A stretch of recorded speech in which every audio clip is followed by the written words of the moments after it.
En esta semana vamos a ver adición y sustracción de radicales, es decir, cómo sumar o restar los radicales.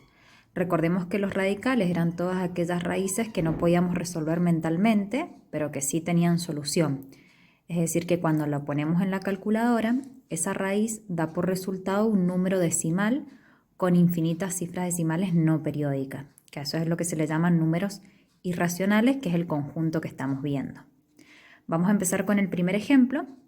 Antes de ir al ejemplo, leemos la definición. Dice, solamente es posible sumar y o restar aquellos términos que contengan radicales semejantes. Es muy parecido cuando ustedes sumaban o restaban términos semejantes en los polinomios. Justamente para poder sumar o restar, en los polinomios tenían que ser términos semejantes.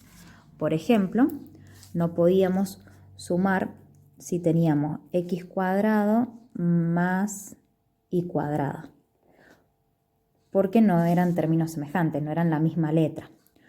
O en una ecuación, por ejemplo, o en cualquier otro polinomio, pasaba que tampoco podían sumar estos dos términos, porque no eran términos semejantes.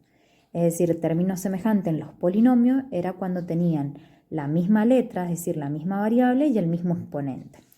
Por ejemplo, si tenemos 5x al cuadrado más 7x al cuadrado. Esos sí son semejantes, entonces solamente sumábamos los coeficientes.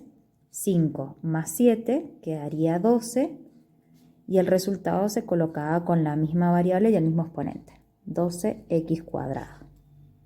Bueno, pero ahora nos están hablando de radicales semejantes y nosotros la clase pasada habíamos visto cuándo los radicales eran semejantes. Habíamos dicho que se tenían que cumplir dos condiciones a la vez, que tuvieran el mismo índice y el mismo radicando. Entonces empecemos con el primer ejemplo. Dice que solamente los voy a poder sumar o restar aquellos radicales que sean semejantes. Entonces separemos en términos para darnos cuenta que en estos tres términos tenemos que ver cuáles son los semejantes. Es decir, vamos a mirar los radicales, quiénes son los que tienen igual índice e igual radicando. Por ejemplo, esta raíz tiene índice 2, esta también y esta también. Y el radicando en todos es 3. Entonces, como todas son raíz cuadrada de 3, estos tres términos son radicales semejantes. Por lo tanto, sí los vamos a poder sumar y o restar. En este caso, obviamente, vamos a sumar y en este caso vamos a restar. Mirando los numeritos adelante, como hicimos acá con las X, que una vez que nos dimos cuenta que los términos eran semejantes, sumamos o restamos, dependiendo de la operación, los numeritos adelante, es decir, los coeficientes. Acá vamos a hacer lo mismo. Vamos a sumar por un lado estos dos términos y el resultado le restamos este. Pero vamos a sumar y restar los coeficientes, los números adelante. 6 más 4, hasta ahí tendríamos 10, y 10 menos 1. Pasa lo mismo con las X, cuando no hay ningún numerito adelante se lo considera como 1. Entonces, en definitiva, esto quedaría 9 y se mantiene la misma raíz.